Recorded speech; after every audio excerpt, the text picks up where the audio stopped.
عزیزان ملت اسلامیہ، برادران اسلام، السلام علیکم ورحمۃ اللہ وبرکاتہ۔ نحمدہ ونصلی ونسلم علی رسولہ الکریم، اما بعد، فاعوذ باللہ من الشیطان الرجیم، بسم اللہ الرحمن الرحیم۔ الذین انعم اللہ علیہم من النبیین والصدیقین والشہداء والصالحین، صدق اللہ العظیم وصدق رسولہ النبی الرؤوف الرحیم، ونحن علی ذلک لمن الشاہدین والشاکرین والذاکرین، والحمد للہ رب العالمین۔ یا صاحب الجمال و یا سید البشر، من وجہک المنیر لقد نوفر القمر، لا يمكن الثناء كما كان حقه بعد خدا بزرگ تو یہ قصہ مختصر۔ سب سے اعلیٰ و اولا ہمارا نبی، سب سے بالا و اعلیٰ ہمارا نبی، دونوں عالم کا دولہا ہمارا نبی، اپنے مولا کا پیارا ہمارا نبی۔ کیا خبر کتنے تارے کھلے چھپ گئے، پر نہ ڈوبے نہ ڈوبا ہمارا نبی۔ کون دیتا ہے دینے کو منہ چاہیے، کون دیتا ہے دینے کو منہ چاہیے، دینے والا ہے سچا ہمارا نبی، دینے والا ہے سچا ہمارا نبی۔ غمزدوں کو رضا مزدہ دیجے کی ہے، بے کسوں کا سہارا ہمارا نبی، سب سے اعلیٰ و اولا ہمارا نبی، سب سے بالا و اعلیٰ ہمارا نبی۔ شاہ است حسین، بادشاہ است حسین، دین است حسین، دین کی پناہ است حسین، سرداد ناداد دست در دست یزید، حقہ کے بنا لا الہ است حسین۔ قتل حسین اصل میں مرغ یزید ہے، قتل حسین اصل میں مرغ یزید ہے، قتل حسین اصل میں مرغ یزید ہے، اسلام زندہ ہوتا ہے ہر کربلا کے بعد، اور اسلام تیری نبض نہ ڈوبے گی حشر تک، اسلام تیری نبض نہ ڈوبے گی حشر تک، تجھ میں رواں ہے خون شہ چار یار کا، تجھ میں رواں ہے خون شہ چار یار کا۔ آئیے کچھ عرض و معروف کرنے سے پیشتر، کچھ سننے اور سنانے سے قبل، ایک مرتبہ عقیدت و محبت کے ساتھ گنبد خضرا کی جانب لو لگا کر اللہ کے حبیب، کائنات کے طبیب، دونوں عالم کے مالک و مختار، شہنشاہ ذی وقار، نائب پروردگار، گلشن ہستی کے اولین فصل بہار، نبیوں کے سردار، ہم سب کے آقا و مولا جناب محمد رسول اللہ صلی اللہ علیہ وسلم کی بارگاہ میں عقیدت و محبت کے ساتھ جھوم جھوم کر درود پاک کا نذرانہ پیش کریں۔ پڑھیں اللہم صلی علی سیدنا و مولانا محمد و بارک وسلم، صلاۃ و سلام علیک یا رسول اللہ صلی اللہ تعالی علیہ وآلہ وسلم۔ آج ذکر امام عالی مقام، ذکر سید الشہداء کی یہ دوسری محفل، جس میں ہم تمام لوگ شریک ہوئے تاکہ ہمیں اور آپ کو ان شہدائے کربلا اور جملہ تمام نفوس قدسیہ کی دعائیں اور اللہ کی رحمت ہم سب پر شامل حال ہو۔ خطبہ مسنونہ کے بعد قرآن مجید کی جس آیت کریمہ کی تلاوت کا شرف حاصل کیا، اللہ تعالی کا قرآن مجید میں ارشاد ہے الذین انعم اللہ علیہم، کہ وہ لوگ کہ جن پر رب نے انعام فرمایا، جن کو اللہ نے اپنی بارگاہ سے انعام و اکرام سے نوازا، رب نے جنہیں اپنی بارگاہ کا محبوب بنایا، ان پر اپنی نعمتوں کی بارش کی، ان کا ذکر اللہ نے قرآن کی اس آیت میں کیا ہے کہ وہ کون لوگ ہیں جن پر خدا نے اپنی نعمتوں کا اور اپنے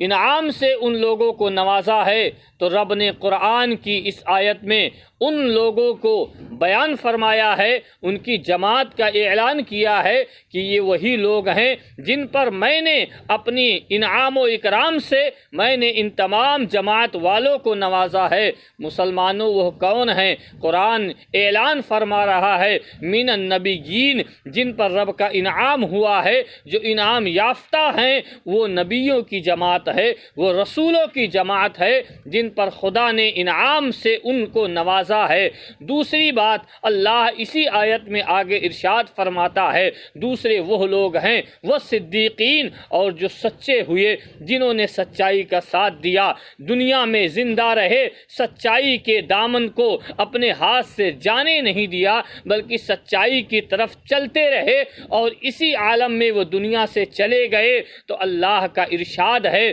کہ میرا انعام ان سچوں پر ہے۔ آگے رب کا ارشاد ہے، اللہ فرماتا ہے والشہداء، وہ لوگ جنہوں نے میری رضا کے لیے، رب کی رضا کے لیے، رضائے الہی کے لیے، رضائے مولا کے لیے جنہوں نے اپنے سروں کو قربان کر دیا، جنہوں نے اپنے سروں کو کٹا دیا، اللہ فرماتا ہے وہ شہداء شہید لوگوں پر بھی میرا انعام ہے، میں نے انہیں اپنی بارگاہ سے انعام سے نوازا ہے۔ میرے دوستو، چوتھے لوگوں کا، چوتھی جماعت کا اللہ ذکر فرماتا ہے، کہتا ہے والصالحین، اور وہ لوگ انعام یافتہ ہیں جو نیک بندے ہیں، جنہوں نے اپنی زندگی اللہ و رسول کے لیے گزاری ہے، اسلام کے لیے گزاری ہے، اسلام کی باتوں پر عمل کر کے گزاری ہے، شریعت پر عمل کیا ہے، وہ نیک بندے کہلاتے ہیں۔ اللہ فرماتا ہے یہ وہ چار لوگ ہیں جن پر میرا انعام ہے، میں نے اپنی بارگاہ سے انہیں انعام و اکرام سے نوازا ہے۔ مسلمان میرے بھائیوں، عزیز دوستوں، یہ چار لوگوں میں جو نبی اور رسول ہوتے ہیں وہ تو انعام یافتہ ہوتے ہی ہیں، لیکن جو صدیقین کی بات ہے، جو سچوں کی بات ہے، تو آئیے آج سچے کا ذکر کرتے ہیں۔ آج محرم الحرام کی یہ دوسری تاریخ ہے، ہم تمام لوگوں کی یہ دوسری محفل ہے، تو آج اسی اللہ کے ایک نیک سچے بندے کا ذکر کرتے ہیں جن کا نام امیر المومنین، خلیفۃ المسلمین، اصدق الصادقین حضرت ابو بکر صدیق رضی اللہ تعالی عنہ ہے۔ ان کو اللہ کے رسول نے صدیق کا لقب عطا فرمایا ہے، اسی لیے پوری دنیا میں انہیں صدیق کے نام سے جانا جاتا ہے۔ صدیق کے معنی ہی یہ ہیں کہ سچائی بیان کرنے والا، سچ بولنے والا، سچ کو تسلیم کرنے والا، سچ کو ماننے والا، اسی لیے آپ کو ابو بکر صدیق کہا جاتا ہے۔ میرے دوستو، عزیز ساتھیوں، آج حضرت ابو بکر صدیق یہ وہ رسول کے وہ ساتھی ہیں، حضور کے وہ غلام ہیں، جب دنیا میں نبی زندہ تھے، میرے حضور حیات تھے تب بھی نبی کے ساتھ تھے، اور جب دنیا سے چلے گئے بظاہر میرے حضور نے دنیا سے پردہ لے لیا، اپنی مرقد اطہر میں، اپنے روضے منور میں آرام فرما ہیں، تب بھی یہ حضور کے ساتھ میں ہیں، نبی کے ساتھ میں ہیں۔ اس قدر حضرت ابو بکر کو حضور سے محبت اور الفت تھی۔ میرے دوستو، کون ابو بکر ہیں جنہوں نے زندگی بھر جلوت ہو یا خلوت ہو نبی کا ساتھ نہیں چھوڑا؟ چاہے حضر میں ہو، چاہے سفر میں ہو، حضور کا ساتھ نہیں چھوڑا۔ چاہے پریشانی کے دن آئیں، چاہے مصیبتیں توڑی جائیں، چاہے دکھ اور ظلم و ستم ڈھائے جائیں، لیکن حضور کا ساتھ نہیں چھوڑا۔ چاہے جو عالم آ جائے، لیکن ہر وقت حضور کے ساتھ سینہ بسینہ کھڑے رہے، اس شخصیت کا نام ہے حضرت ابو بکر صدیق رضی اللہ تعالی عنہ۔ اللہ کے نبی کے بعد، انبیاء و مرسلین کے بعد اگر کائنات میں سب سے افضل و اعلیٰ کسی کا رتبہ ہے، کسی کا مرتبہ ہے، تو وہ حضرت ابو بکر صدیق کا ہے، جو اللہ نے انہیں انعام و اکرام سے نوازا ہے۔ میرے دوستو، وہ حضرت ابو بکر کی ذات ہے، وہ ان کی عظمت کاملہ ہے کہ جس کا ہر غلام، ہر رسول کا امتی، نبی کا چاہنے والا اس کو تسلیم کرتا ہے اور مانتا ہے۔ یہی ہمارے اہل سنت والجماعت کا عقیدہ ہے کہ ہم رسول اللہ کے بعد، انبیاء و مرسلین کے بعد اگر امت میں سب سے افضل کسی کو مانتے ہیں تو وہ حضرت ابو بکر صدیق کو مانتے ہیں، اس لیے کہ ان کو اللہ کے نبی نے ان کا مرتبہ اور رتبہ بلند فرمایا ہے، رب نے انہیں وہ عزت و عظمت عطا فرمائی ہے۔ میرے دوستو، عزیز ساتھیوں، آج امیر المومنین خلیفۃ المسلمین حضرت ابو بکر صدیق رضی اللہ تعالی عنہ کا ذکر جمیل ہوگا۔ ان کی عزت و عظمت، ان کے فضائل و کمالات کے چند منٹ ان کے فضائل و کمالات بیان کیے جائیں گے، اس لیے کہ ہمارے یہاں یہ دستور ہے، اہل سنت کا یہ معمول ہے کہ ہم تواتر کے ساتھ ہم شہادت بیان کرتے ہیں، ہم ذکر اہل بیت کرتے ہیں، ذکر سید الشہداء مناتے ہیں۔ تو ہمارے بزرگوں نے جو طریقہ ہمیں بتایا ہے، ہم اسی طریقے پر چلتے ہوئے اہل بیت کا بھی ذکر کرتے ہیں، شہدائے کربلا کو بھی یاد کرتے ہیں، امام عالی مقام کو بھی یاد کرتے ہیں، اور ساتھ میں اپنے بزرگوں کے بتائے ہوئے راستے پر چل کر اور شہادت کو سنتے بھی ہیں، اور انشاءاللہ زندگی میں ان کی سیرت اور ان کی باتوں پر عمل کرنے کی بھی کوشش کریں گے۔ میرے دوستو، حضرت ابو بکر صدیق رضی اللہ تعالی عنہ کی خصوصیت یہ ہے کہ جوانی میں جو شخص سب سے پہلے حضور پر ایمان لایا ہے اس کا نام حضرت ابو بکر صدیق ہے، اور بچپنے میں جو سب سے پہلے ایمان لائے ہیں وہ حضرت علی المرتضیٰ فاتح خیبر ہیں، اور عورتوں میں جو سب سے پہلے حضور پر ایمان لائی ہیں وہ حضرت خدیجۃ الکبریٰ رضی اللہ تعالی عنہا ہیں۔ یہ تین ہستی ایسی ہیں جن کے تعلق سے میرے حضور نے ارشاد فرمایا کہ جس وقت پورے مکہ نے میرے ساتھ دغا کیا تھا، پورے مکہ نے میرے ساتھ بے وفائی کی تھی، پوری مکہ مجھ پر ظلم و ستم کے لیے آمادہ ہو گئی، اس وقت ابو بکر میرے ساتھ کھڑا تھا، سینہ سپر ہو کر میرے ساتھ کھڑا تھا، اس لیے اللہ نے ابو بکر کو وہ عزت و مرتبہ عطا فرمایا ہے کہ اب قیامت تک کے لیے چاہے کوئی بھی امتی کتنا نماز پڑھ لے، روزہ رکھ لے، حج و زکوٰۃ ادا کر لے، چاہے کتنے نیک کام کر لے، 24 گھنٹے اگر وہ مصلی اور جا نماز بچھا کر اگر رب کی بارگاہ میں عبادت کرے تب بھی وہ ابو بکر کی ایک نیکی کے برابر بھی نہیں پہنچ سکتا۔ یہ حضرت ابو بکر رضی اللہ تعالی عنہ کی شان مقدسہ ہے۔ میرے دوستوں، حضرت ابو بکر صدیق رضی اللہ تعالی عنہ خلفائے اربعہ میں، خلفائے راشدین میں آپ کا مقام و مرتبہ سب سے بلند و بالا ہے۔ لوگ آپ کے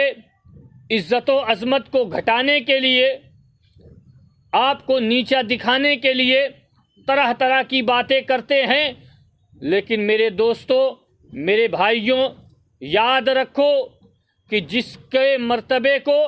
جس کو اللہ تعالی بڑھا دے، دنیا کا کوئی انسان اس کو گھٹا نہیں سکتا۔ جس کی حفاظت اور جس کی عزت و عظمت خدا بڑھا دے اس کو کوئی گھٹا نہیں سکتا، اور جس کو خدا گھٹا دے پھر اس کو دنیا کا کوئی انسان بڑھا نہیں سکتا۔ حضرت ابو بکر صدیق رضی اللہ تعالی عنہ کی ذات وہ ہے کہ میرے حضور نے، میرے نبی نے کسی صحابی کی اقتداء میں نماز نہیں پڑھی ہے، میرے حضور نے کسی کے پیچھے نماز نہیں پڑھی، اور حضور پڑھتے بھی تو کیسے؟ وہ تو امام الانبیاء ہے، جو نبیوں کی امامت کرنے والے ہیں، جو نبیوں کے امام ہیں، وہ کسی کے پیچھے نماز کیسے پڑھ سکتے ہیں؟ لیکن اگر میرے رسول نے کسی کو امام بنایا ہے اور کسی کے پیچھے نماز پڑھی ہے تو وہ ذات حضرت ابو بکر صدیق کی ہے۔ اس سے بڑھ کر مرتبہ کیا ہو سکتا ہے کہ جن کی امامت میں میرے نبی نے نماز ادا کی ہو؟ تو وہ ذات ان کی ہے، اور وہ حضور سے اتنا محبت فرماتے کہ خدا کی قسم کہ تاریخ میں ایسی کوئی مثال نہیں ملتی۔ میرے آقا و مولا سے حضرت ابو بکر صدیق اس قدر محبت فرماتے کہ تاریخ حدیث کی کتابوں میں ایسی مثال ہمیں نہیں ملتی۔ ایک مرتبہ اسی طرح اللہ کے نبی صلی اللہ علیہ وآلہ وسلم حضرت عائشہ صدیقہ رضی اللہ تعالی عنہا کی گود میں سر رکھ کر میرے حضور لیٹے ہوئے ہیں، اور آسمان پر تارے اور ستارے اپنی آب و تاب کے ساتھ چمک رہے ہیں، یعنی آسمان پر تارے چمک رہے ہیں۔ جب حضرت عائشہ نے دیکھا کہ حضور کا مزاج اچھا ہے، میرے حضور خوش مزاج لگ رہے ہیں، حضرت عائشہ نے عرض کیا، یا رسول اللہ صلی اللہ علیہ وآلہ وسلم، کیا آپ کی امت میں کوئی ایسا امتی ہے جس کی اتنی نیکیاں ہوں جتنے یہ آسمان پہ تارے اور ستارے ہیں؟ میرے آقا نے آسمان کی طرف نگاہ کیا، حضور نے نظر کو اٹھایا، اور اٹھانے کے بعد آپ نے ارشاد فرمایا، ہاں عائشہ، اتنی نیکیاں تو میرے عمر کی ہے، عمر فاروق اعظم کی اتنی نیکیاں ہیں۔ میرے دوستو، میں یہ بات روک دوں، لیکن یہ واقعہ جب امام اہل سنت حضور اعلیٰ حضرت نے اپنی کتاب میں ذکر فرمایا، اس بات کو لکھا، تو حضور اعلیٰ حضرت ارشاد فرماتے ہیں کہ بتاؤ، اگر حضور کو چاند اور تاروں، آسمان پر جو چاند اور تارے نکلے ہیں، اگر ان کا علم حضور کو نہیں ہوتا، اگر حضور نہیں جانتے کہ آسمان میں کتنے چاند اور تارے ہیں، تو حضور کبھی یہ نہ کہتے کہ اتنی نیکیاں عمر کی ہیں۔ اس کا مطلب یہ ہے کہ میرا نبی جانتا ہے کہ آسمان میں جگمگانے والے کتنے تارے ہیں، کتنے ستارے ہیں۔ اس سے یہ بھی ظاہر ہو گیا کہ میرے حضور کو اللہ نے غیب بھی عطا فرمایا ہے، میرے حضور کو اللہ نے غیب داں بھی بنایا ہے۔ جو نبی کی غیب دانی کا انکار کرتے ہیں، جو حضور کو غیب داں نہیں مانتے ہیں، جو رسول کے علم غیب کے منکر ہیں، حضور اعلیٰ حضرت کہتے ہیں میرے رسول نے جواب عطا فرمایا اور ایسے منکروں کے منہ کو بند کر دیا، اور خدا کی قسم یہ ممکن نہیں ہے کہ میرے حضور کی نظر سے پوری دنیا کی کوئی بھی چیز پوشیدہ اور چھپی ہوئی رہ جائے۔ میں آپ سے، میرے حضور کی شان تو بڑی بلند و بالا ہے، مدینے والے کی شان تو بہت عرفہ والا ہے۔ ان کی شان، خدا کی قسم، کوئی بھی دنیا کی پوری طاقت لگ جائے تب بھی میرے حضور کی شان نہ بتا سکتی ہے نہ بیان کر سکتی ہے، اور بتانے کا تو سوال ہی نہیں، اس لیے کہ حضور کی شان کو، نبی کی عزت و عظمت کو سوائے ان کے رب کے کوئی نہیں جانتا۔ میرے آقا تو وہ ہیں کہ میرے حضور جدھر اشارہ فرما دے، نظر کر دیں، اللہ تعالیٰ ان کے اشارے کو بھی سن کر وہ کام کر دیتا ہے۔ میں بات کروں بغداد والے سرکار، بات آ گئی حضور پیرانے پیر سرکار روشن ضمیر بڑے پیر دستگیر سرکار غوث اعظم رضی اللہ تعالیٰ عنہ، آپ فرماتے ہیں کہ میں پوری دنیا کو اس طرح دیکھتا ہوں جیسے میرے ہاتھ پر رائی کا دانہ ہو۔ میں پوری دنیا کو اس طرح دیکھتا ہوں جیسے میرے سامنے میرے ہاتھ پہ رائی کا دانہ رکھا ہو، میں اسے دیکھتا ہوں ایسے میں پوری دنیا دیکھتا ہوں۔ یہ حضور سرکار غوث اعظم کی شان ہے کہ جب ان کے گدا بھر دیتے ہیں شاہان زمانہ کی جھولی، ارے محتاج کا جب یہ عالم ہے، مختار کا عالم کیا ہوگا۔ جب غوث اعظم پیرانے پیر کی یہ شان ہے کہ وہ اس طرح دنیا کو دیکھتے ہیں جیسے رائی کا دانہ ان کے ہاتھ پہ ان کے سامنے رکھا ہو، تو مدینے والے کا عالم کیا ہوگا، مدینے والے کے علم غیب کا عالم کیا ہوگا۔ اور کوئی غیب کیا تم سے نہا ہو بھلا، ارے جب نہ خدا ہی چھپا تم پہ کروڑوں درود۔ میرے دوستو، عزیز ساتھیوں، اللہ کے نبی سرور کائنات صلی اللہ علیہ وآلہ وسلم حضرت اماں عائشہ صدیقہ رضی اللہ تعالی عنہا کے پاس کی گود میں سر رکھ کر لیٹے ہوئے ہیں۔ حضرت عائشہ نے عرض کیا یا رسول اللہ، کیا اتنی نیکیاں آپ کے کسی امتی کی ہیں؟ میرے حضور نے ارشاد فرمایا ہاں عائشہ، اتنی نیکی تو عمر فاروق اعظم کی ہے، اتنی نیکی تو عمر کی ہے جتنے آسمان میں تارے اور ستارے جگمگا رہے ہیں۔ حضرت عائشہ نے جب یہ سنا تو فطری بات ہے، حضرت عائشہ کے چہرے پر تھوڑی سی شکن آ گئی، مایوسی کے آثار حضرت عائشہ کے چہرے پر نظر آنے لگے۔ میرے حضور نے جب حضرت عائشہ کے چہرے کو دیکھا تو آپ نے ارشاد فرمایا اے عائشہ، تمہارے چہرے پر یہ مایوسی کیوں ہے، اداسی کس بات کے لیے ہے؟ آپ نے حضور کی بارگاہ میں عرض کیا یا رسول اللہ، جب حضرت عمر کی اتنی نیکیاں ہیں تو میرے باپ صدیق اکبر کی نیکیاں کتنی ہیں، صدیق اکبر کتنے نیک ہے۔ میرے حضور نے جب یہ سنا تو آقائے کون و مکان، فخر زمین و زماں، اللہ کے نبی نے ارشاد فرمایا اے عائشہ، عمر کی ساری نیکیاں ایک طرف اور ابو بکر کی ایک نیکی ایک طرف۔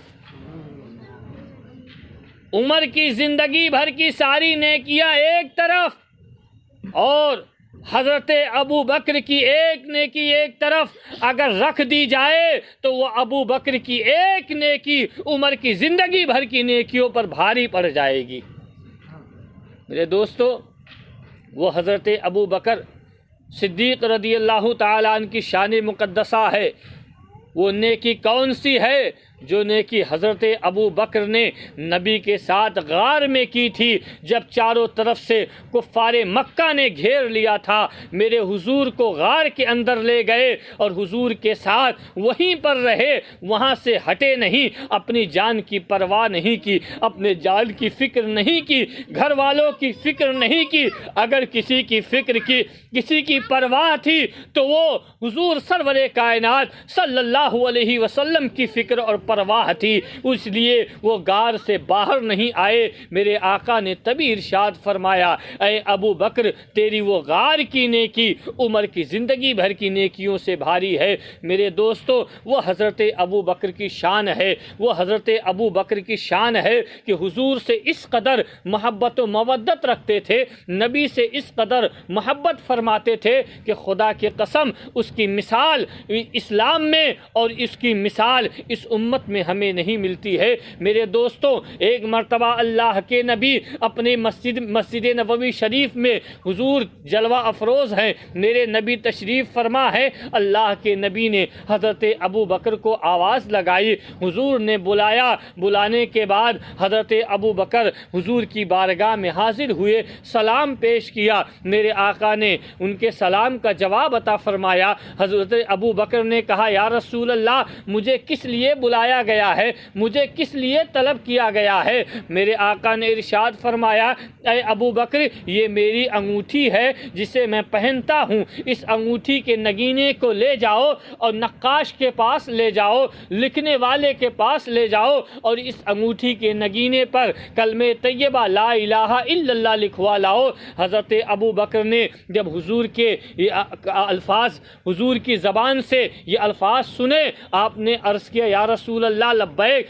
فدا کا ابی و امی، آپ کے اوپر میرے ماں باپ قربان ہو جائے، یا رسول اللہ وہ انگوٹھی مجھے دے دیجئے۔ میرے حضور نے حضرت ابو بکر کو وہ انگوٹھی عطا فرما دی،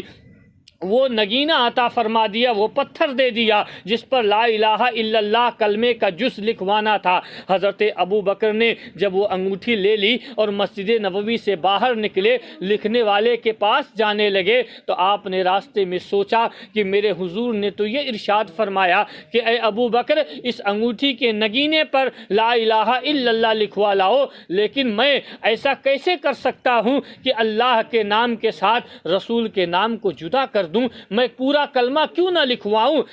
رسول کا ارشاد تو یہ ہے, ارشاد رسول تو یہ ہے کہ لا الہ الا اللہ لکھوا لاؤ, لیکن میری محبت یہ کہتی ہے کہ رب کے ساتھ رسول کے نام کو بھی لکھوا دیا جائے. حضرت ابو بکر یہ سوچتے ہوئے اس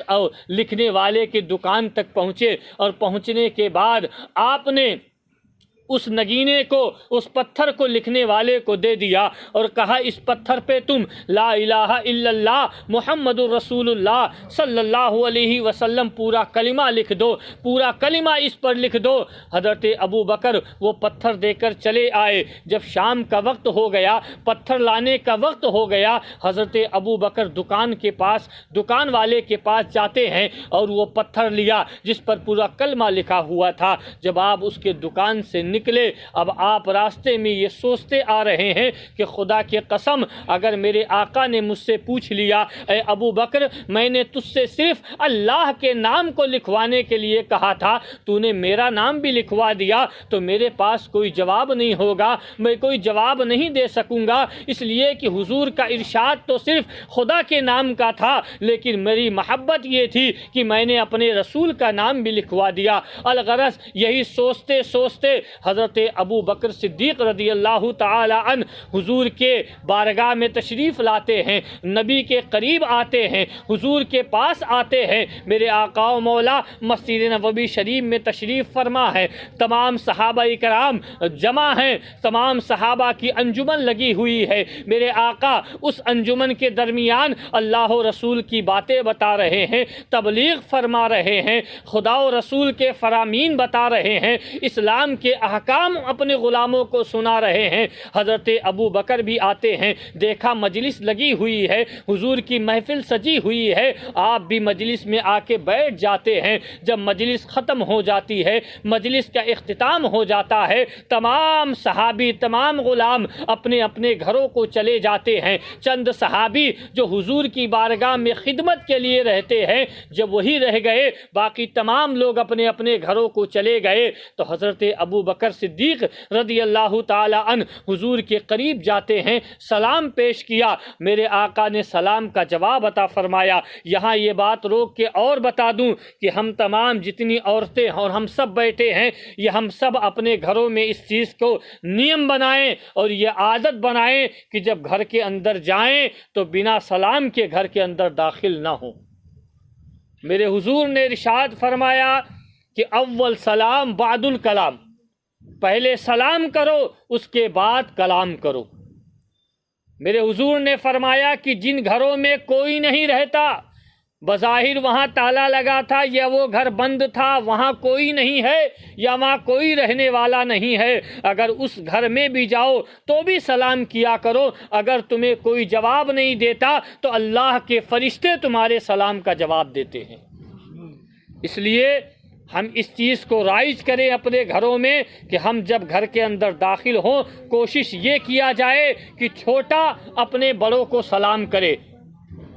چھوٹا اپنے بڑوں کو سلام کرے, لیکن یہ نہ ہو کہ بڑا یہ سوچ کر رکھے کہ چھوٹا ہی سلام کرے گا. نہیں, ایسا نہیں ہے, بڑا بھی چھوٹے کو سلام کیا کرے تاکہ سب کی عادت اور سب کی عادت بن جائے. مسجد نبوی شریف میں میرے حضور جب منبر سے نیچے اترتے, حضور جب مسجد نبوی شریف میں آتے اور چھوٹے چھوٹے بچے مسجد نبوی میں صحابیوں کے کھیلتے تو میرے نبی ان بچوں کو بھی سلام کیا کرتے تھے, ان بچوں سے بھی سلام اور مصافحہ کیا کرتے تھے. صحابیوں نے عرض کیا یا رسول اللہ, آپ کے اوپر ہمارے ماں باپ قربان ہو جائیں, آپ ان بچوں کو سلام کرتے ہیں. میرے نبی نے ارشاد فرمایا اگر میں آج انہیں سلام کروں گا تو ان کو سلام کرنے کی عادت لگے گی, اور یہ بھی جب کوئی انہیں ملے گا تو یہ بھی انہیں سلام کیا کریں گے. تو اس لیے ہم تمام لوگ اپنے گھروں میں یہ رائج کریں کہ چاہے جب گھر سے باہر نکلیں تو سلام کر کے جائیں، اور جب گھر کے اندر داخل ہوں تو سلام کیا کریں۔ یہ میرے حضور کی سنت ہے اور بہت بڑی سنت ہے، اور اسے ہمیں اپنے گھروں میں رائج کرنا ہے، عادت بنانا ہے۔ میرے دوستوں، تو حضرت ابو بکر صدیق رضی اللہ تعالی عنہ حضور کی بارگاہ میں آئے، میرے آقا تشریف فرما ہیں، اور چند صحابی جو خدمت کے لیے حضور کی بارگاہ میں رہتے تھے وہ جمع ہیں۔ حضرت ابو بکر نے سلام پیش کیا، میرے آقا نے جواب عطا فرمایا، نبی نے سلام کا جواب دیا، حضور نے فرمایا اے ابو بکر وہ نگینہ وہ پتھر لے آئے۔ حضرت ابو بکر نے عرض کیا یا رسول اللہ ہاں وہ پتھر لے کر آ گیا۔ آپ نے کہا وہ پتھر لاؤ۔ حضرت ابو بکر نے وہ پتھر حضور کی بارگاہ میں پیش کر دیا، نبی کو وہ پتھر عطا فرما دیا، نبی کو وہ پتھر اور نگینہ دے دیا جس پر کلمہ طیبہ لا الہ الا اللہ محمد رسول اللہ صلی اللہ علیہ وسلم لکھا ہوا تھا۔ حضور نے جب پتھر پہ دیکھا کہ پورا کلمہ لکھا ہوا ہے، میرے آقا نے ارشاد فرمایا اے ابو بکر میں نے تو تجھ سے صرف لا الہ الا اللہ لکھوانے کے لیے کہا تھا، میں نے تو تجھ سے صرف اللہ کے نام کو لکھوانے کے لیے کہا تھا، ارے تو نے اس پر میرا بھی نام لکھوا دیا۔ حضرت ابو بکر صدیق رضی اللہ تعالی عنہ سر جھکائے ہوئے بیٹھے ہوئے ہیں، کوئی جواب نہیں دیا، انہوں نے کوئی جواب عطا نہیں فرمایا۔ میرے حضور کا یہ ارشاد فرمانا تھا، میرے حضور کا یہ ارشاد فرمانا تھا کہ اتنی دیر میں اللہ نے اپنے مقدس فرشتے حضرت جبریل امین کو حضور کی بارگاہ میں بھیج دیا۔ جبریل امین نبی کی بارگاہ میں آئے، اور آنے کے بعد انہوں نے بھی اس حضور کو سلام پیش کیا، میرے نبی نے ان کے سلام کا بھی جواب عطا فرمایا، پیغام الہی لے کر آئے، پیغام الہی دے کر حضور کی بارگاہ سے جب وہ چلے گئے تو صحابیوں نے عرض کیا یا رسول اللہ صلی اللہ علیہ وآلہ وسلم یہ جو شخص ابھی آپ کی بارگاہ میں آیا تھا اس سے پہلے ہم نے کبھی اسے نہیں دیکھا ہے، نہ مدینے میں اسے کبھی دیکھا ہے، نہ مکے میں اسے کبھی دیکھا ہے، نہ ہم نے حضر و سفر میں کبھی آپ کے ساتھ اس آدمی کو دیکھا ہے، نہ ہم نے کبھی آپ کی محفل میں اس سے پہلے کبھی دیکھا ہے، یہ کون ہے آنے والا ہے؟ اللہ کے نبی مسکرائے، میرے آقا نے ارشاد فرمایا اے لوگو یہ معلوم ہے کون ہے جو میرے پاس آیا تھا؟ صحابیوں نے عرض کیا یا رسول اللہ ہمیں اس کا علم نہیں ہے، اللہ اور اللہ کا رسول جانے۔ میرے آقا نے ارشاد فرمایا کہ یہ آنے والا کوئی اور نہیں ہے بلکہ فرشتوں کا سردار ہے، سید الملائکہ ہے جس کا نام جبریل امین ہے، یہ جبریل امین ہے جو آئے تھے۔ صحابیوں نے عرض کیا یا رسول اللہ کیا رب کا پیغام لائے تھے؟ میرے حضور نے فرمایا یہ پیغام لائے تھے کہ جو میں نے ابو بکر سے کہا تھا، میں نے ابو بکر سے ارشاد فرمایا تھا کہ ابو بکر تم نے اس نگینے پر پتھر پر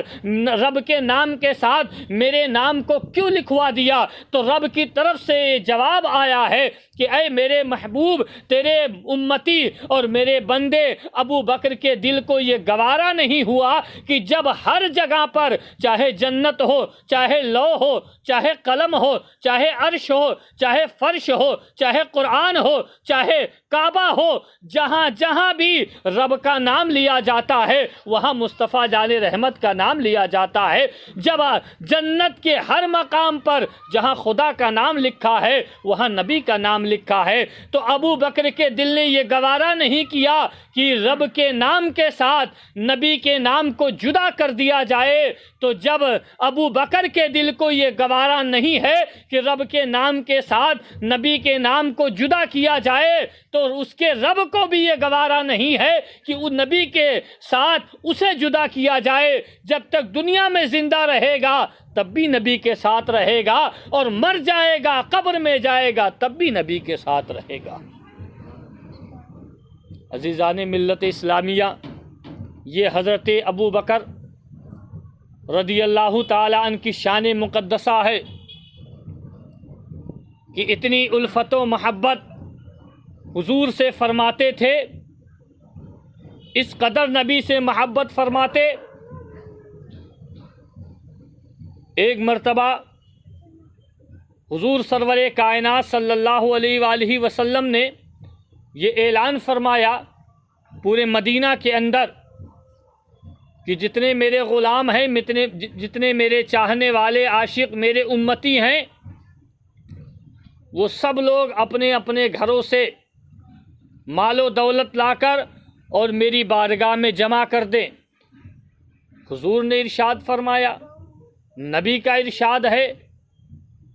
تمام صحابی جتنے مدینہ اور مکہ کے تھے بنا دیری کیے ہوئے سب لوگ اپنے اپنے گھروں سے جن کے پاس جو کچھ بھی تھا وہ سب لے کر حضور کی بارگاہ میں پہنچ گئے، نبی کی بارگاہ میں پیش کر دیا۔ حضرت عمر فاروق اعظم نے سوچا کہ آج میں ابو بکر سے اس کام میں آگے بڑھ جاؤں گا۔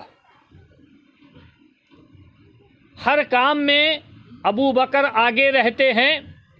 آج میں ان سے اس کام میں آگے بڑھ کے رسول کی بارگاہ میں تعاون کروں گا، دوں گا۔ آپ نے کیا کیا کہ ان کے گھر میں جتنا مال تھا اس کا آدھا حصہ گھر والوں کے لیے رکھ دیا اور آدھا حصہ حضور کی بارگاہ میں لے جا کر پیش کر دیا۔ جب سب لوگ اپنے مال و دولت نبی کی بارگاہ میں لے آئے، میرے حضور نے ارشاد فرمایا کہ سب کا مال آ گیا،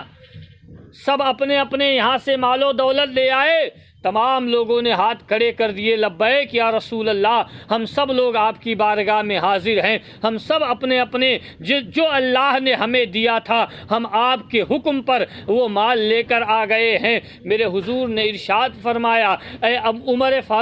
فاروق اعظم، تم کتنا مال لائے ہو؟ میرے حضور کو یہ بتانا مقصد تھا کہ اے لوگو، تم کو اپنے من سے کچھ بھی کر لو لیکن عزت و عظمت اسی کو ملتی ہے، اسی کو بلندی ملتی ہے جو اللہ و رسول پر جان نچھاور کر دیتا ہے۔ میرے حضور نے ارشاد فرمایا، اے عمر تم کتنا مال لے کر آئے ہو؟ حضرت عمر نے عرض کیا، یا رسول اللہ، میرے گھر میں جتنا مال تھا، میرے گھر میں جتنی دولت تھی، میں نے اس دولت میں 2 حصے کر دیے، ایک حصہ اپنے گھر والوں کے لیے چھوڑ دیا اور آدھا حصہ آپ کی بارگاہ میں لے کر چلا آیا۔ میرے حضور نے فرمایا، بڑا اچھا کام کیا۔ میرے حضور نے ابو بکر کی طرف نگاہ کیا، حضور نے ابو بکر کی طرف دیکھا اور ابو بکر سے پوچھا، اے ابو بکر یہ بتاؤ کہ تم کتنا مال لے کر آئے ہو؟ حضرت ابو بکر نے عرض کیا، یا رسول اللہ صلی اللہ علیہ وسلم، فدا کابی و امی، آپ کے اوپر میرے ماں باپ قربان ہو جائے۔ یا رسول اللہ، میرے گھر میں جتنا مال و دولت تھا میں سب لے کر آپ کی بارگاہ میں چلا آیا ہوں، میں سب آپ کی بارگاہ میں نے پیش کر دیا ہے۔ میرے حضور نے ارشاد فرمایا، اے ابو بکر، کیا تم نے اپنے بیوی بچوں کے لیے کہ مال نہیں چھوڑا ہے، کوئی دولت نہیں چھوڑی ہے؟ حضرت ابو بکر عرض کرتے، یا رسول اللہ، جس کے لیے اللہ کا رسول ہو میرے لیے تو اللہ کا رسول ہی کافی ہے، جو میری یہاں بھی زندگی کامیاب و کامران بنائیں گے اور میں دنیا سے جاؤں گا تو وہاں بھی میری زندگی آپ کے صدقے میں کامیاب و کامران ہوگی۔ عزیزان ملت اسلامیہ، وہ حضرت ابو بکر صدیق رضی اللہ تعالیٰ عنہ کی ذات ہے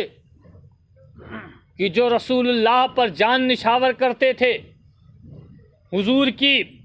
مرضی اور حضور کی منشا پر اپنی جان کو قربان کرتے۔ اسی لیے دیکھیے کہ جنگ کے موقع پر ایک طرف حضرت ابو بکر صدیق ہیں جو حضور کے غلام ہیں، نبی کے عاشق ہیں، حضور کے چاہنے والے ہیں، اور دوسری طرف کفاروں کی فوج میں، کفاروں کے ساتھ میں، مکے والوں کے ساتھ میں حضرت ابو بکر کا بیٹا خود دوسرے کفاروں کے ساتھ ملا ہوا۔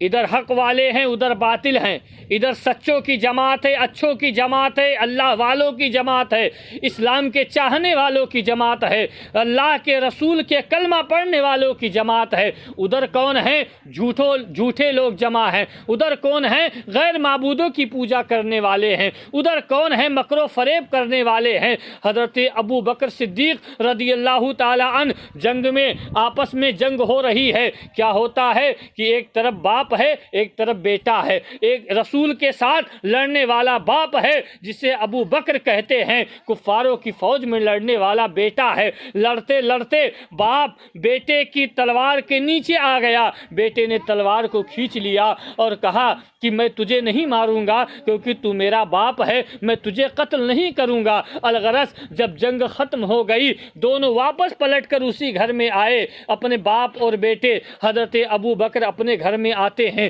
تھوڑی دیر کے بعد ان کا بیٹا بھی آتا ہے، اور آنے کے بعد ان کے بیٹے نے حضرت ابو بکر سے کہا کہ آج تم شکر مناؤ کہ میری تلوار کے نیچے آ گئے، اگر کسی اور کفار کی تلوار کے نیچے آتے تو تمہاری گردن جسم سے الگ ہو جاتی، تمہیں کاٹ دیا جاتا، تمہارے جسم سے گردن کٹ جاتی۔ حضرت ابو بکر نے اس کی بات کا جواب نہ دیا، لیکن بیٹے نے پلٹ کر کہا شکر مناؤ کہ آج تم میری تلوار کے نیچے آ گئے، اس لیے میں نے تمہاری گردن کو نہیں کاٹا، تمہارے گردن کو سر سے جدا نہیں کیا، اس لیے کہ تم میرے باپ ہو، میں تمہیں قتل نہیں کروں گا۔ حضرت ابو بکر نے جب یہ سنا تو آپ فرماتے ہیں خدا کی قسم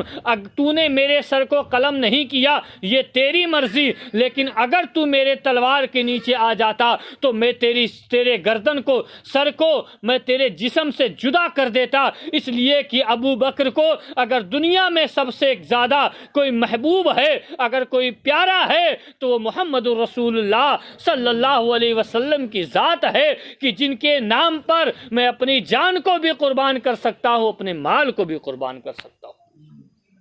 وہ حضرت ابو بکر صدیق رضی اللہ تعالی عنہ کی ذات مقدسہ ہے، جن کو اللہ کے رسول سرور کائنات علیہ الصلاۃ والسلام نے کئی مقامات پر میرے حضور نے حضرت ابو بکر کے لیے دعا فرمائی ہے، میرے حضور نے ان کے لیے دعا کی ہے۔ آپ دیکھیے کہ جب میرے حضور نے مکہ المکرمہ میں اپنی نبوت و رسالت کا اعلان فرمایا، حضور نے مکہ والوں کے سامنے یہ کہا کہ مکہ والوں آج سے میں تمہیں یہ بتاتا ہوں کہ اللہ نے مجھے نبی و رسول بنایا ہے، رب نے مجھے رسول و نبی بنا کر دنیا میں پیدا فرمایا ہے، میں کوئی عام انسان نہیں ہوں، بلکہ اللہ نے مجھے نبوت و رسالت کے اس نعمت سے نوازا ہے، میں تمہیں سیدھی راہ دکھانے آیا ہوں، ہدایت کی طرف تمہیں ہدایت کا راستہ بتانے آیا ہوں، گمراہی سے دور کرنے آیا ہوں۔ تمام لوگ یہ بات مکہ والے سن کر اور اس کے بعد وہاں سے چلے جاتے ہیں اور کہتے یہ ہو ہی نہیں سکتا ہے کہ بنی قریش اور بنی ہاشم کے گھر میں کوئی نبی پیدا ہو جائے،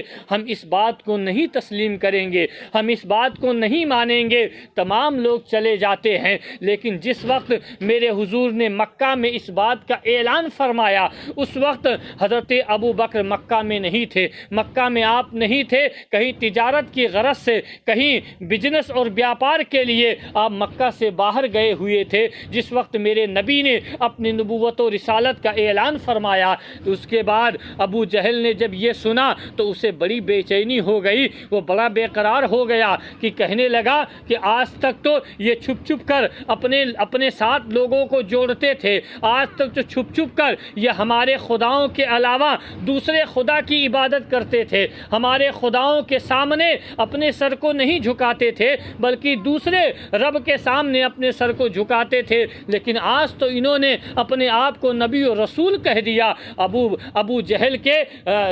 ذہن میں، ابو جہل کے دماغ میں یہ بات لغزش کر رہی تھی، اسے بے چینی اور بے قراری تھی کہ کوئی ملے تو اسے بتاؤں، کوئی ملے تو اسے بتاؤں۔ ابو جہل گھوڑا لے کر مکے کی سرحد کے باہر جا رہا تھا، ادھر سے حضرت ابو بکر صدیق رضی اللہ تعالی عنہ مکے کی سرحد میں داخل ہو رہے ہیں۔ ابو جہل نے دیکھا کہ بڑا اچھا موقع ہے، یہ تو ان کا سب سے پکا غلام ہے، سب سے سچا اور پکا عاشق ہے، کیوں نہ اسی سے کہا جائے، کیوں نہ اسی سے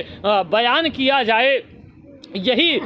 ان کی حقانیت اور صداقت کی دلیل دے گا۔ ابو جہل نے حضرت ابو بکر کو دیکھا، انہیں روک لیا، اے ابو بکر رکو رکو، ایک بات بتاؤ، میں تمہیں اس بات کے لیے میں نے روکا ہے۔ ابو جہل نے حضرت ابو بکر سے کہا ہاں یہ واقعہ معراج کا ہے کہ جب میرے حضور معراج پر گئے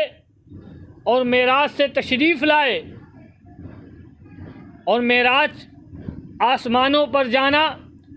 یہ انسان کی کھوپڑی کے باہر ہے، یہ انسان کی عقل میں آ نہیں سکتی ہے، لیکن جو رب چاہے وہ کچھ بھی کر سکتا ہے۔ جب میرے رسول کو خدا نے معراج پر بلایا، اللہ کے نبی معراج پر تشریف لے گئے، اور معراج پر جانے کے بعد کتنی دیر میں کہ جتنی دیر میں آپ نے جس پانی سے وضو کیا وہ پانی بھی بہہ رہا ہے، جس بستر سے اٹھ کر گئے وہ بستر بھی گرم ہے، اور جس دروازے کی کنڈی لگا کر گئے وہ دروازے کی کنڈی بھی ہل رہی ہے۔ اتنی دیر میں حضور گئے اور تشریف بھی لے آئے، اور کہاں گئے؟ 7 آسمان کے اوپر، عرش و فرش، لوح و قلم، جنت و دوزخ، مقام محمود، ہر اس جگہ کا میرے آقا نے ملاحظہ فرمایا، میرے آقا نے ہر اس منظر کو دیکھا اور اپنی آنکھوں سے اپنے رب کا دیدار کیا، اور اسی دیدار الہی کے سبب اللہ نے میرے نبی کو تحفے میں نماز عطا فرمائی ہے۔ میرے دوستو، جب حضور معراج پہ تشریف لے گئے تو اللہ کے جب کوئی کسی کے یہاں جاتا ہے تو اپنے حسب استطاعت جتنی اس کی اوقات ہے اس اعتبار سے وہ تحفہ لے جاتا ہے، وہ کچھ لے جانے کی کوشش کرتا ہے۔ جب میرے حضور رب کی بارگاہ میں گئے، رب کو آپ نے اپنے ماتھوں کی نگاہوں سے دیکھا تو میرے رسول نے اپنے رب کی بارگاہ میں میرے حضور نے عرض کیا، اے میرے معبود، میں تیرے لیے کچھ لایا ہوں۔ رب نے کہا، اے میرے محبوب کیا لائے ہو؟ میرے آقا نے ارشاد عرض کیا، اے میرے رب، میں تیری بارگاہ میں یہ لایا ہوں جو ہر نماز میں ہم پڑھتے ہیں، التحیات للہ والصلوات والطیبات۔ اے میرے رب، تحیت تیرے لیے ہے، للہیت تیرے لیے ہے، نماز تیرے لیے ہے، پاکی تیرے لیے ہے۔ یہ ہم جو کام کرتے ہیں اے اللہ یہ سب تیرے لیے کرتے ہیں، کسی اور کے لیے نہیں کرتے ہیں۔ جب میرے حضور نے اپنے رب کی بارگاہ میں یہ تحفہ، میرے حضور نے رب کی بارگاہ میں یہ تحفہ عطا فرمایا، رب کو یہ تحفہ عطا فرمایا تو میرے رب نے ارشاد فرمایا، اے محبوب، تم نے مجھے دیا ہے، میں بھی تمہیں تحفہ عطا فرماتا ہوں۔ اللہ نے ارشاد فرمایا، السلام علیکہ ایھا النبی ورحمۃ اللہ وبرکاتہ۔ اے نبی، میں سلام تمہارے لیے ہے، سلامتی تمہارے لیے ہے، رحمت تمہارے لیے ہے، برکت تمہارے لیے ہے۔ اگر تمہیں نبی تم نے مجھے پاکی دی ہے، نماز دی ہے، تحیت دی ہے، للہیت دی ہے، تو اس کے بدلے میں تمہارے رب نے تمہیں رحمت سے نوازا ہے، تمہیں برکت سے نوازا ہے، تمہیں سلامتی سے نوازا ہے۔ میرے دوستو، وہی میرے حضور سرور کائنات صلی اللہ علیہ وآلہ وسلم جب معراج سے تشریف لائے، زمین پر آئے، میرے آقا نے صبح اٹھ کر مکہ والوں کے سامنے یہ اعلان فرمایا، اے مکہ والو، میں نے آج اپنی نگاہوں سے رب کو دیکھا ہے، میں نے جنت کو دیکھا ہے، میں نے جہنم کو دیکھا ہے، میں نے فرشتوں کو دیکھا ہے، اور یہی نہیں بلکہ میں نے اپنی نگاہوں سے خدا کا بھی دیدار کیا ہے، رب کو بھی دیکھا ہے۔ تمام مکہ کے لوگ کہنے لگے، یہ ممکن نہیں ہے کہ کوئی انسان رب کو دیکھ سکے، آسمانوں پر جا سکے، یہ کسی انسان کے بس کی بات نہیں ہے، یہ کسی انسان کی طاقت نہیں ہے کہ کوئی آسمانوں پر چلا جائے۔ میرے حضور نے ارشاد فرمایا کہ میں گیا تھا، میں نے رب کو دیکھا ہے، میری بات کا یقین کرو۔ اور میں کتنی دیر میں گیا؟ جتنی دیر میں وضو کا پانی بہہ رہا ہے، بستر سے اٹھ کر گیا، وہ بستر بھی گرم ہے، جس دروازے کی کنڈی کھولی ہے وہ کنڈی بھی ہل رہی ہے۔ مکہ کے لوگوں نے کہا، یہ ممکن ہی نہیں ہے۔ مسجد حرام سے اور مسجد اقصی تک کا سفر اس زمانے میں اونٹ اور گھوڑوں کے ذریعے 1 مہینے میں طے کیا جاتا تھا، اور یہ کہتے ہیں میں مکہ سے نکلا، مسجد حرام سے نکلا اور مسجد اقصی گیا، وہاں میں نے تمام نبیوں کی امامت کی، تمام نبیوں نے میرے پیچھے نماز پڑھی ہے، میں ان نبیوں کا امام بنا ہوں۔ یہ کیسے ممکن ہو سکتا ہے کہ کوئی اتنی دیر میں جائے کہ وضو کا پانی بہتا رہے، بستر گرم رہے، کنڈی ہلتی رہے دروازے کی، اور آسمانوں پر جا کر واپس آ جائے؟ یہ عقل میں آنے والی بات نہیں ہے،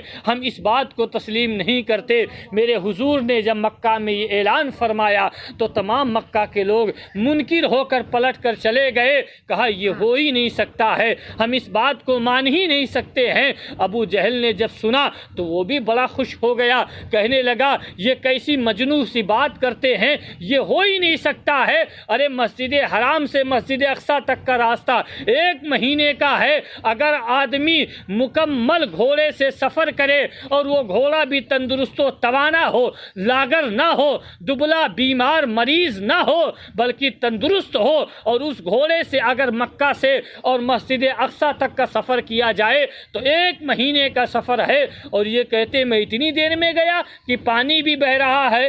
کنڈی بھی ہل رہی ہے، بستر بھی گرم ہے، اور میں آسمانوں سے جا کر زمین پر آ گیا۔ اس نے کہا میں اس بات کو ماننے کے لیے تیار نہیں ہوں۔ ابو جہل کے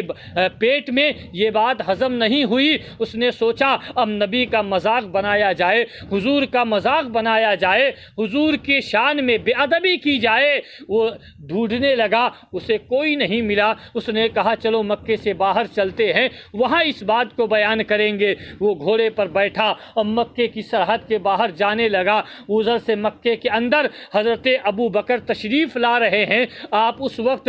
تجارت کی غرض سے مکے سے باہر گئے ہوئے تھے۔ ابو جہل نے جب حضرت ابو بکر کو دیکھا تو دل ہی دل میں بڑا خوش ہوا کہ اب ان سے اچھا تو کوئی نہیں ملے گا، کیونکہ یہ تو نبی کے پکے چاہنے والے ہیں، حضور کے پکے غلام ہیں، نبی کے پکے عاشق ہیں۔ آج انہی سے پوچھا جائے کہ اے ابو بکر کیا یہ ممکن ہے کہ کوئی ایسا کر سکتا ہے؟ اس نے اپنے ذہن میں یہ سوچا، اور سوچنے کے بعد حضرت ابو بکر کو آتے دیکھا، اس نے ہاتھ دیا، اے ابو بکر رکو رکو۔ حضرت ابو بکر رک جاتے ہیں۔ آپ نے فرمایا اے ابو جہل مجھے کیوں روکتا ہے، کیا بات ہے؟ ابو جہل نے کہا آپ سے بہت ضروری بات کرنی ہے۔ حضرت ابو بکر نے فرمایا کیا بات ہے بتا۔ ابو جہل نے کہا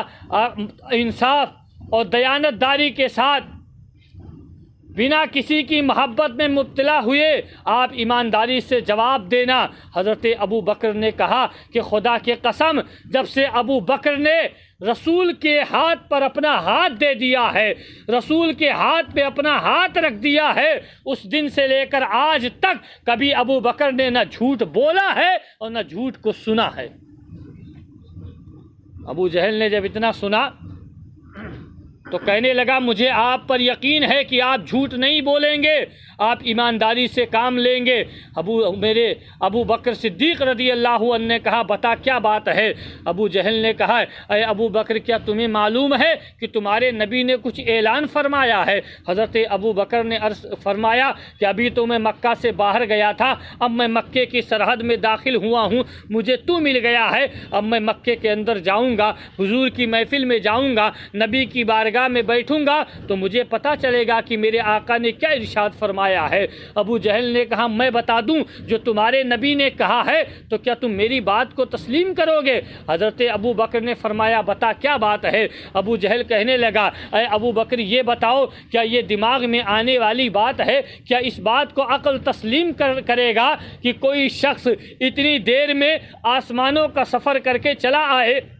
جنت و جہنم کو دیکھ کر چلا آئے، فرشتوں کو دیکھ کر چلا آئے، لوح محفوظ کو دیکھ کر چلا آئے، خدا کا دیدار کر کے آ جائے، رب کو دیکھ کر آ جائے؟ کتنی دیر میں؟ جتنی دیر میں پانی بہے، جس پانی سے وضو کیا ہے، وہ بستر گرم رہے جس بستر سے اٹھ کر گیا ہے، وہ کنڈی ہلتی رہے جس کنڈی کو کھول کر گیا ہے، کیا اتنی دیر میں کوئی انسان 7 آسمان پار کر کے جا سکتا ہے اور واپس آ سکتا ہے؟ کیا کوئی اتنی دیر میں مسجد حرام سے مسجد اقصی تک جا سکتا ہے؟ اے ابو بکر تم بھی تجارت کرتے ہو، تم بھی تاجر ہو، تم بھی بزنس کرتے ہو، بیاپار کرتے ہو، ہم اور تم جب دمشق سیریا جاتے ہیں تو ہمیں مہینوں سفر کرنا پڑتا ہے، مکہ سے اور مسجد اقصی 1 مہینے کا راستہ ہے، کیا کوئی اتنی دیر میں جا سکتا ہے؟ حضرت ابو بکر نے کہا تیرے کہنے کا مطلب کیا ہے، یہ بتا تو پوچھ کیوں رہا ہے؟ ابو ابو جہل نے کہا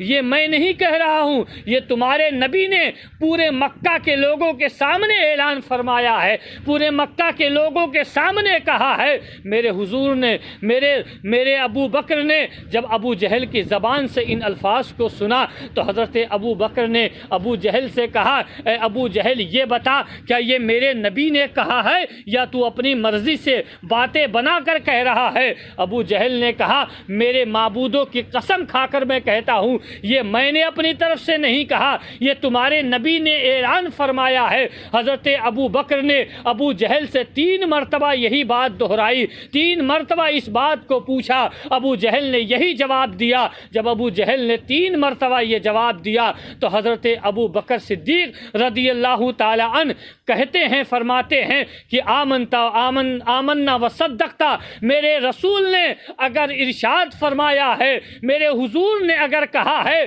تو یقیناً عمر اس بات کو دل سے بھی تسلیم کرتا ہے اور زبان سے اقرار بھی کرتا ہے کہ میرے حضور گئے بھی ہیں، خدا کا دیدار بھی کیا ہے، جنت و جہنم کو دیکھا ہے، عرش و فرش کا ملاحظہ کیا ہے، لوح محفوظ دیکھا ہے، 7 آسمان پر گزرے ہیں، مسجد اقصی میں میرے نبی نے امامت فرمائی ہے، میرے نبی کے پیچھے تمام نبیوں نے نماز پڑھی ہے، میرے حضور نے ان کی امامت کی ہے، بے شک میرے نبی نے ایسا کیا ہے۔ ابو بکر اس بات کی گواہی بھی دیتا ہے اور تصدیق بھی کرتا ہے۔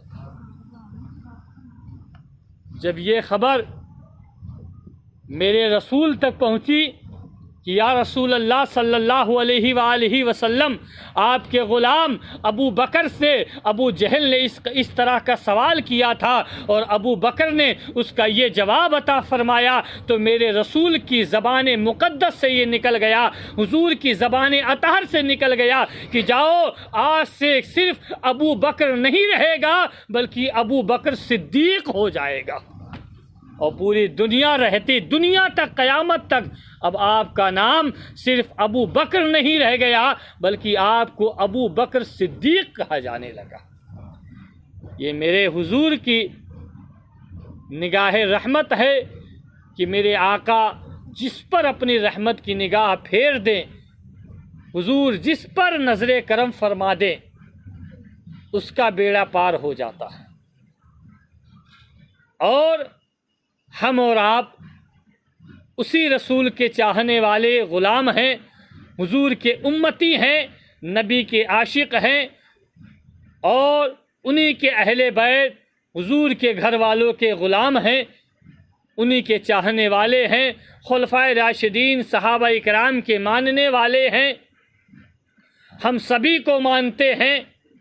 اہل سنت کا ہے بیڑا پار، اصحاب حضور نجم ہے اور ناؤ ہے عطرت رسول اللہ کی، نجم ہے اور ناؤ ہے عطرت رسول اللہ کی۔ یقیناً یہ مہینہ محرم الحرام کا ذکر شہدائے کربلا کا مہینہ، ذکر امام عالی مقام کا مہینہ ہے، یہ ہمارے لیے باعث